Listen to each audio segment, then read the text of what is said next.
कल श्री गिरिराज जी महाराज जी को इंद्र की जगह पर भोग लग रहा है और इंद्र जो है उसकी पूजा बहुत काल से चली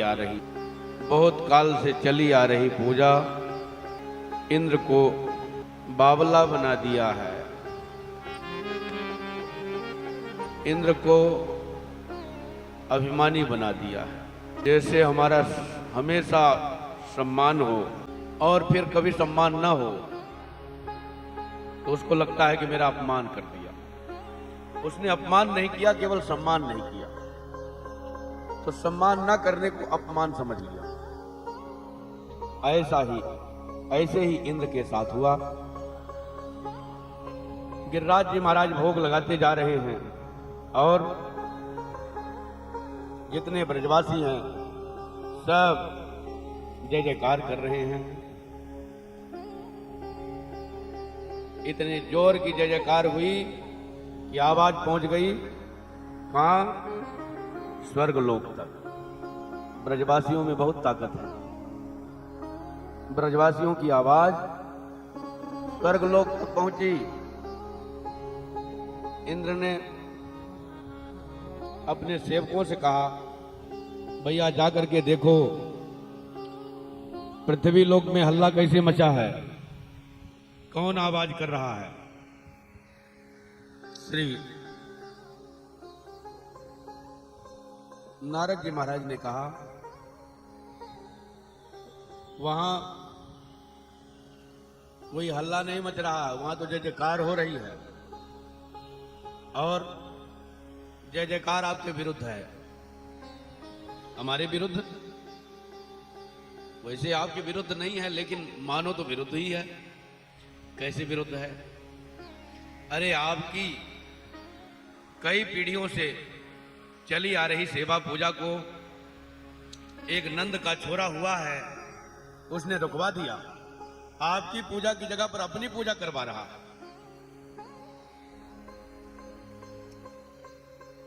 राजा के काने होते हैं, सब कुछ देख भी कितना देख पाएगा। ऐसे समर्थ तो केवल राम जी राजा हैं जो देखते भी हैं, सुनते भी हैं। बकाया संसार में ऐसा कोई राजा नहीं है जो देखता भी हो, सुनता भी हो। राजा के कान होते हैं। इंद्र ने सुना कि मेरी पूजा बंद हो गई, बस सांवर्तक नाम के मेघों को बुलाया और मूसलाधार बारिश चालू कर दिया। इधर पानी गिरने लगा, तड़ तड़ तड़ करके बड़ी जोर से गर्जना हुई और मूसलाधार पानी गिरने लगा। इतनी तेजी से पानी गिर रहा है कि ब्रजवासी लोग बेचारे सोच ने अपन हाथ पसारा, अपना फैलाया हुआ हाथ नहीं दिखे। कहां जाए, किससे करें, किससे कहें। सब दौड़े दौड़े भगवान के पास आए। कन्हैया, मैंने पहले ही कही थी, यदि इंद्र कुपित होकर के कुछ अनिष्ट करने लगे तो फिर बचाएगा कौन? अब बताओ, तैने मानी नहीं, इंद्र की जगह पर गिरिराज जी की पूजा करवा दी। अब बताओ, तेरा गिरिराज बचाएगा? अब मेरे घर को, झोपड़ी को, मुझे सब सारे ब्रजमंडल को बहा करके इंद्र यमुना जी में एकमेक कर देगा। अब कौन बचाने वाला है? कन्हैया ने कहा, घबराओ मत, हमने गिरिराज जी की पूजा की है, गिरिराज जी मेरी रक्षा करेंगे और कोई रक्षा करने वाला नहीं है, मेरे गिरिराज जी ही रक्षा करेंगे।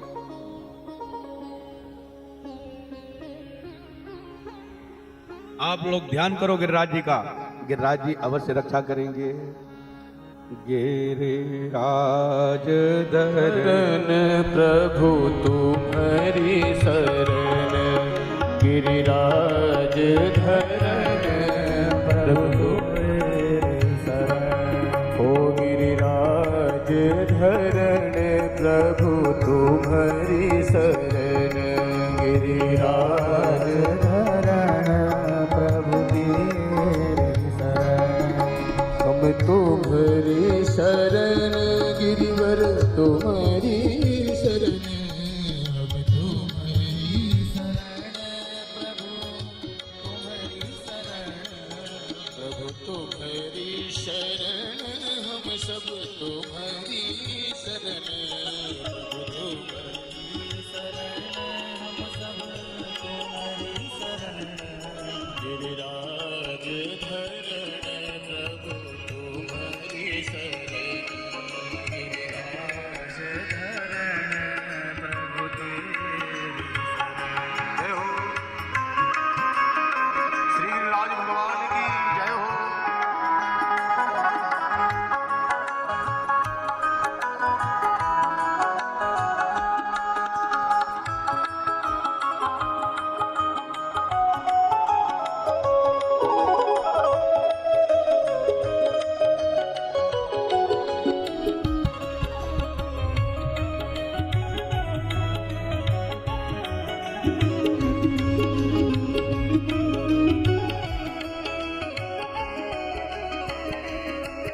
प्रभु तुम्हारी शरण, गिरिधर तुम्हारी शरण, तुम्हारी शरण प्रभु तुम्हारी शरण, प्रभु तुम्हारी शरण, हम सब तुम्हारी शरण, प्रभु तुम्हारी शरण, हम सब तुम्हारी शरण, गिरिराज धरण प्रभु तुम्हारी शरण,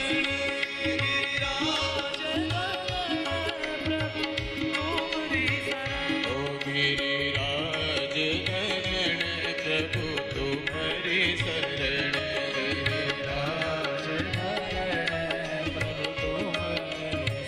ओ गिरिराज धरण प्रभु तुम्हारी शरण, गिरिराज धरण प्रभु तुम्हारी शरण। बोलिए भक्तवत्सल भगवान की जय, श्री गिरिराज धरण भगवान की जय। श्री गिरिराज जी महाराज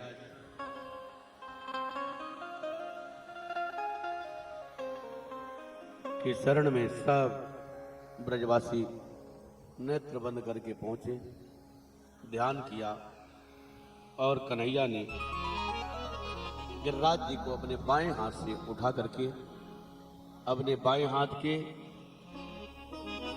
कनिष्ठिका उंगली में गिरिराज जी को धारण कर लिया। 7 वर्ष के कन्हैया 7 कोस के गिरिराज जी को अपने वाम करकंज की कनिष्ठिका में धारण किया और समस्त ब्रजवासियों को बुलाया। आओ ब्रजवासियों, अंदर आ जाओ, आओ ब्रजवासियों, गिरिराज जी की छाया में आ जाओ। सारे ब्रजवासी गिरिराज जी की छाया में सब पहुंचते हैं और श्री कृष्ण भगवान दधार लीलया कृष्ण छत्राकमिव बालकः, जैसे बालक कुकुरमुत्ते को उखाड़ करके अपने ऊपर ऐसा करते हैं, उनको कोई प्रयास नहीं पड़ता है। कुकुरमुत्ते को उखाड़ने में उनको कोई प्रयास नहीं पड़ता है। ऐसे ही उखाड़ करके अपने ऊपर धारण कर लिया ठाकुर जी और छत्र की तरह धारण किया और सब जितने ब्रजवासी हैं सब भगवान के पास पहुंचे। 1 दिन हो गया, 2 दिन हो गया, 3 दिन हो गया, लगातार बारिश होती जा रही है और भगवान गिरिराज जी को अपने वाम करकंज की कनिष्ठिका में धारण किए हैं। श्री ब्रजवासियों ने कहा, अरे लाला तू थक गया होगा, जरा थोड़ा विश्राम कर ले, थोड़ा खा ले, थोड़ा पी ले, थोड़ा विश्राम करो, सो जाओ। कन्हैया ने कहा, ये गिरिराज जी तो अभी पानी बारिश बंद कहां हुई, अभी तो बारिश हो रही है। यदि मैं इनको रख दूंगा तब तो फिर से प्रलय हो जाएगा, कैसे बच पाओगे? नहीं नहीं लाला, इनको रखना थोड़ी है, हम लोग हैं ना, हम सब मिलकर के उठाएंगे। तू अकेला उठाया हुआ है, और हम सब मिल करके उठाएंगे। तो उठेगा क्यों नहीं, अवश्य उठेगा। कन्हैया ने कहा तुम्हारे पास इतना बल नहीं है। क्यों मेरे पास इतना बल नहीं है? तुम्हारे पास इतना बल क्यों है, मेरे पास इतना बल क्यों नहीं है? अब कन्हैया क्या उत्तर दे? कन्हैया से ऐसे बोल गया, मैं तो भगवान हूं। क्यों रे लाला, तू भगवान हो गया? तो कब से भगवान हो गया? डांटने लग गए ब्रजवासी, लाला तू अब अपने आप को भगवान भी मानने लगा। अभी तक तो मैं सोचता था तुम पहलवान है, लेकिन अब भगवान बनने लगा। ये झूठी प्रशंसा मत कर। तू बता किस बात के लिए भगवान है? ग्वाल वाल कहती हैं, ये बता कि तू किस बात के लिए भगवान है? तू मक्खन खाता है, मैं मक्खन खाता हूं।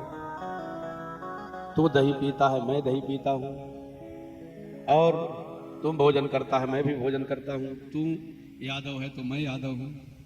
बताओ किस बात के लिए भगवान है तू? तो भगवान कहते हैं,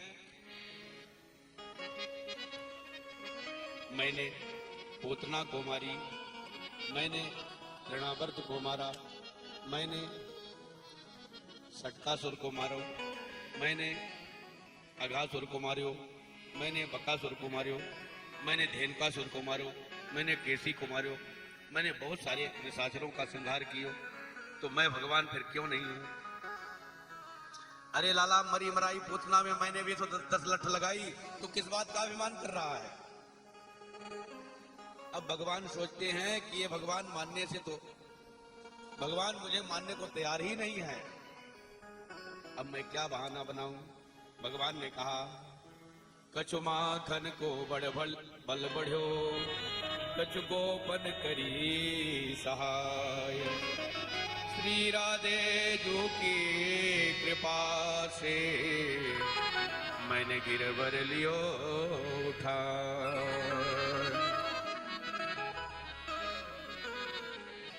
मैया यशोदा ने माखन खिलाया है ना, मेरी मैया कितने वात्सल्य से मुझे माखन खिलाया है।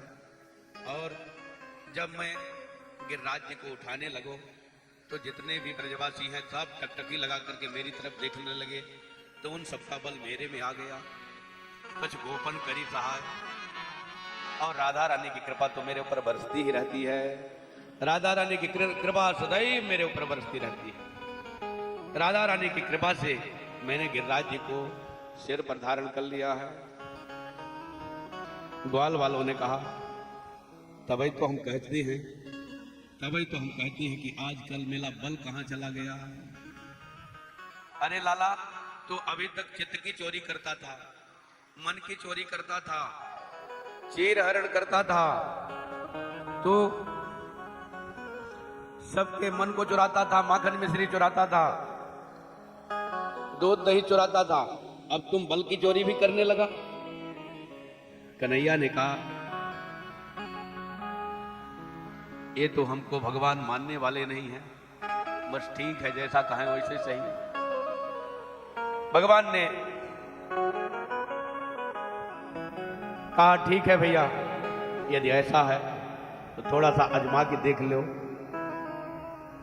हमारे में तुम्हारे में अंतर नहीं, तो थोड़ा आजमा लो। और आजमाने लग गए। सबने अपनी अपनी लकड़ी लगाई, लाठी लगाई, और कन्हैया ने अपनी उंगली की थोड़ी ढीली किया, छोड़ा नहीं, थोड़ी ढीली किया, तो सबकी लकड़ियां तड़ तड़ तड़ तड़ तड़ तड़ तड़ तड़ तड़ सबकी टूटने लग गई। जब लकड़ियां टूटने लगी तो सब चिल्ला उठे, लाला बचाओ, लाला बचाओ, लाला बचाओ, लाला बचाओ, नहीं प्राण गए। लाला ने अपनी उंगली को टाइट किया, गिरिराज जी जहां के तहां स्थिर हो गए। अब 7 दिन 7 रात पर्यंत पानी गिरा। वो कहां गया? पानी तो बहुत गिरा और ब्रजमंडल के अंदर धूल उड़ रही है, पानी कहां गया? श्री शेषनाग ने परिकोटा लगाया है चारों तरफ से। शेषनाग जी भगवान के संगी हैं, सदैव रहने वाले, भगवान की सैया है शेषनाग। भगवान शयन करते हैं ना, सदा क्षीर सागर शयन, क्षीर सागर में सदैव शेषनाग के ऊपर लेटे रहते हैं ठाकुर जी। और कभी जवाई भी लेते हैं तो भी हाँफने लगते हैं, इतने सुकुमार हैं भगवान, कितने सुकुमार हैं। जब हाई लेते हैं तो हाँफने लगते हैं। ऐसे ठाकुर जी गिरिराज जी को कनिष्ठिका में धारण कर लिया है। तो शेरशाही भगवान ने शेषनाग जी को आर्डर दिया है। उन्होंने अपने सारे शरीर का परिकोटा बना लिया ब्रजमंडल में। एक भी बूंद पानी अंदर नहीं जा रहा है। चक्र सुदर्शन को नियुक्त कर दिया, एक किनारे जल का शोषण करता जा रहा है और एक किनारे अगस्त जी महाराज को बुलाया है। भगवान आपने तो 3 चुल्लों में सारे समुद्र को सोख लिया।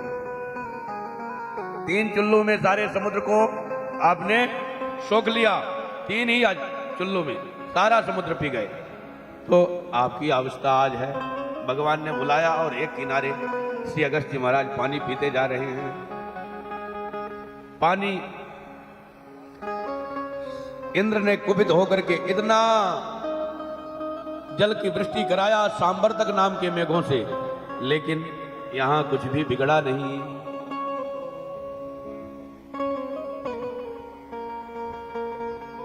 एक सेवक को इंद्र ने कहा जाकर के देखाओ ब्रजमंडल में हो क्या रहा है। 7 दिन 7 रात हो गई। ब्रजमंडल बा करके यमुना जी में चला गया कि कुछ बचा है, वहां कोई प्राणी बचे हैं, ये सब समाप्त हो गए। सेवक लोग आए दौड़े दौड़े, वहां देखे धूल उड़ रही है। जाकर के सारा समाचार बताया कि वहां कोई भी परिवर्तन नहीं, ज्यों के त्यों सब जी रहे हैं। उस 7 साल के कन्हैया ने 7 कोस के गिरिराज जी को अपने सिर पर धारण किया। इंद्र दौड़े दौड़े आए और आकर के भगवान के चरणों में प्रणाम किया है और प्रणाम करके नाना प्रकार से स्तुति किया है। विशुद्ध सत्वम तब धाम शांतम तपोमयम भस्त रजस्तमस्कम मायामयोयम गुणसम प्रवाहो न वेद्यते ते ग्रहणानुबंध। हे भगवान, आप विशुद्ध सत्यमय हैं। रजोगुण और तमोगुण को आप ध्वस्त करने वाले हैं। हे नाथ, माया से आप कैसा भी रूप धारण कर लें, लेकिन आप तो कृपा के सागर हैं। आप में कृपा ही कृपा है। हे कृपा मूर्ति, मैं जाऊं तो जाऊं कहां। पिता गुरुस्तम जगतामधीशो दुरात्तयः काल उपात्त दंडः हिताय स्वेच्छा तनुभिः समीहसे मानं विदुन्म जगदीश मानिना। हे भगवान, आप जगत के पिता हैं, आप जगत गुरु हैं। हे नाथ, आप जगत के स्वामी हैं। आप को छोड़ करके इस संसार में कोई किसी को देखने वाला नहीं है। लेकिन मैंने नासमझी की है। मैंने आपको जगत गुरु ना समझ करके, जगत पिता ना समझ करके, जगत का स्वामी ना समझ करके अपने आप को जगत का स्वामी समझ बैठा। मैं अपने आप को त्रिलोकीनाथ समझ बैठा। मेरी कितनी बड़ी गलती हुई। हे प्रभु, मेरे अपराध यद्यपि क्षमा करने योग्य बिल्कुल नहीं है। मैं आपके ब्रजवासियों को नष्ट करना चाहा, मेरे अपराध क्षमा करने योग्य नहीं है। लेकिन मैं जाऊं तो जाऊं कहां? मैं कहां जाऊं? किसके चरणों में जाकर के अपनी विपदा को रोऊं? ऐसो को उदार जगमाही, बिन सेवा जो द्रवत दीन पर राम सरिस को नाही। ऐसा उदार स्वामी भी कहीं नहीं है जिसके शरण में जाया जाए, जो बिना सेवा के ही सबके ऊपर द्रवीभूत होने वाले हैं। ऐसे राम जी के समान स्वामी कहीं भी नहीं है। हे नाथ, मैं कहां जाऊं? श्री ठाकुर जी से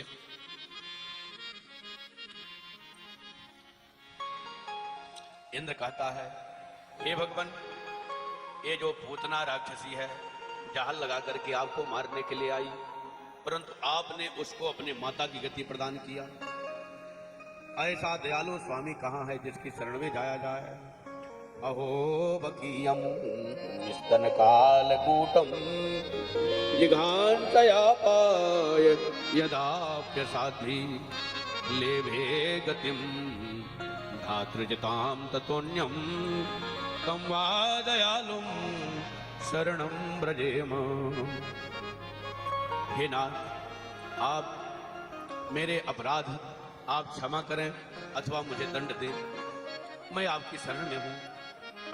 आप क्षमा करें तो भी ठीक है और क्षमा न करें तो भी ठीक है, लेकिन मैं आपके दरवाजे को छोड़ करके अब कहीं जाने वाला नहीं हूं। बस शरणागति का यही तो सही लक्षण है। इंद्र शरण में आ गया और ठाकुर जी ने कहा, जाओ इंद्र, मैंने तुमको क्षमा किया, लेकिन अब कभी भी ऐसा अपराध मत करना।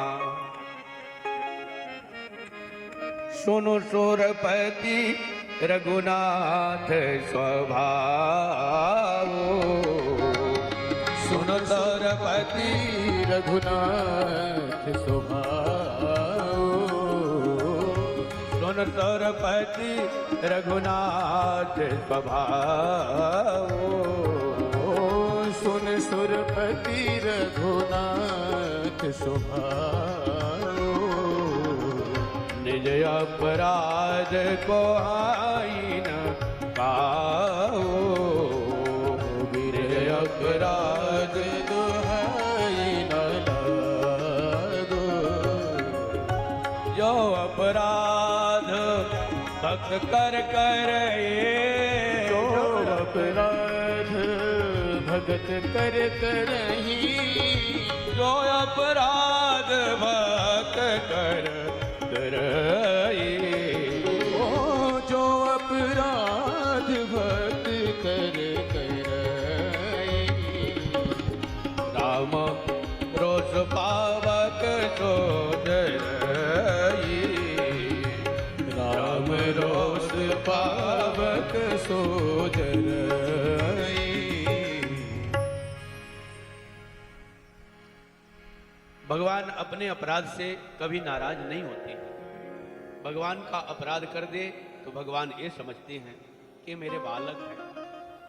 जैसे माँ और पिता अपने पुत्र के अपराध को क्षमा कर देते हैं। अपना पुत्र अपराध करे तो क्षमा कर देते हैं, अपना अपराध करे तो क्षमा कर देते हैं, थोड़ा बहुत डांट करके क्षमा कर देते हैं और प्यार करते हैं बच्चे से। परंतु किसी उनके मित्र का, किसी उनके दोस्त का अपराध कर दे तो फिर वो नाराज हो जाते हैं, अपने बालकों के ऊपर भी नाराज हो जाते हैं और अक्षम्य अपराध जैसा हो जाता है। ऐसे ही भगवान अपने अपराध को क्षमा कर देते हैं, परंतु जो भक्तों का अपराध करता है उसको कभी क्षमा नहीं कर पाते हैं, बहुत नाराज होते हैं। भगवान ने कहा, तुम ये समझ लो कि मेरे भक्तों का अपराध अब से कभी नहीं करना है। यदि करोगे तो मेरे क्रोध के पात्र बन जाओगे। इसलिए इस बात का सदैव ध्यान रखना और जाकर के स्वर्ग का राज करो। गम्यताम शक्भद्रम वह प्रियताम मेनुशासनम। हे शक्र, हे इंद्र, तुम जाओ अपने राजधानी स्वर्गपुरी में स्वर्ग का राज्य संभालो, मेरे अनुशासन का पालन करो। इंद्र ने कहा, हे भगवान, अब मुझे अपने ही चरणों में रखिए। मैं यहाँ के राज्य के तलाटी में रह करके यमुना जी का जल पी करके और यमुना के किनारे फल को पा करके अपना जीवन गुजारा कर लूंगा, मुझे स्वर्ग का राज्य नहीं चाहिए। भगवान ने कहा, मेरी सेवा के लिए तुम्हें स्वर्ग जाना पड़ेगा। और श्री ठाकुर जी की परिक्रमा करके वंदन करके इंद्र स्वर्ग के लिए जाता है। सब कोई कहते हैं, भागवत में लिखा है, बाएं हाथ से भगवान ने गिरिराज जी को अपने बाएं हाथ से उठाया, बाएं हाथ में गिरिराज जी को धारण किया। कुछ लोग कहते हैं कनिष्ठिका में धारण किया, बाएं हाथ के कनिष्ठिका अंगुरी में, कन्नी अंगुरी में धारण किया। लेकिन लेकिन ब्रजवासी क्या कहते हैं, न बाएं हाथ में धारण किए और ना ही कनिष्ठिका में धारण किया। किसमें धारण किया बताओ व्यास जी? हो नख पर